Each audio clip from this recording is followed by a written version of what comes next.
Welcome back, guys. If you're here for the first time, don't forget to subscribe, and if you are subscribed, thank you.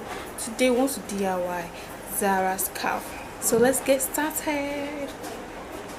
African print, a mix of Ankara, a mix of a doll face, any matter that you love to make use of.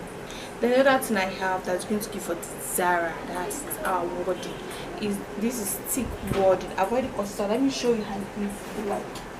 This is our Walden. I've already cut it out, and the measurement for my fabric is going to be 45 by 27.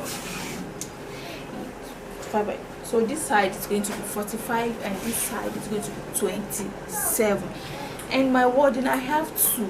You can make use of one, but I want it very thick, so I'm going to join the two together on my sewing machine. Hey guys, you can make use of any thread. Since it's inside, I'm making of black thread. You can make use of white if you want to make of white, but I'm making of black because I'm having black. I'm using black for my fabric, so I don't want to change your thread. So you're going to sew it down. Let me show you. Very careful, sew it, and you sew it this side.